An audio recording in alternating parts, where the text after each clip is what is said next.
propriétaires qui se plaignaient que des gens qui squattaient leurs appartements. Je me dis, pourquoi pas aider ces personnes. Leader en boîte de nuit, ces trentenaires ont démarré en complément, il y a 3 ans, une activité lucrative et illégale de délogeurs. On a fait le boulot sur un emplacement, puis 2, puis 3, et de fil en aiguille, ça a augmenté. On a appelé un peu partout en France.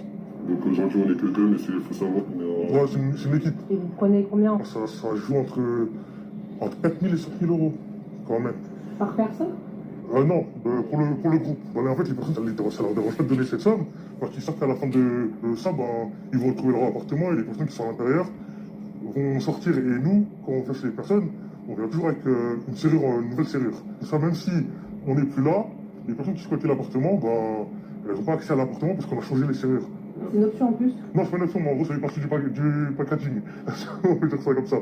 Alors, bien évidemment qu'on est contre ce genre de pratique, mais mettez-vous à la place d'un propriétaire une seule seconde. Et faites le parallèle avec la législation en vigueur, qui est parfaitement scandaleuse. Et pourtant, j'aime pas la dénigrer. Mais quand même, aujourd'hui, un squatteur, donc qui agit, lui, initialement, de manière illégale, détient plus de droits et sont mieux protégés que le propriétaire qui se fait léser lui-même, franchement. Après, il y en a qui sont revenus dans les commentaires, notamment sur le prix. Mais le prix, c'est même pas le débat, c'est même pas la question. Mais 5 000 euros, moi je les paye. Si moi je suis propriétaire et je subis ce genre de choses, sans discuter une seconde. Parce que c'est exactement ce qu'il dit. Il y a la longueur de la procédure, même si sur ce genre de choses, c'est pas forcément non plus exorbitant.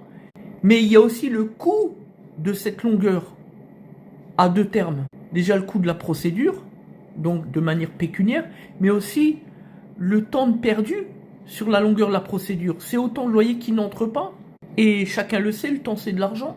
Et puis le préjudice moral également derrière aussi cela, avec notamment un préjudice matériel, un logement qui est à l'arrêt, on peut rien y faire, on peut pas le revendre, etc. On est coincé. Parce que, alors même qu'il vous appartient, il vous appartient plus juridiquement parlant. Et puis les préjudices accessoires, imaginez-vous qu'il arrive quoi que ce soit à l'endroit du squatteur, vous êtes encore responsable, légalement parlant. Il y a tellement de choses à réformer. Alors oui, je peux comprendre ce genre de choses, de faire appel à ces gaillards.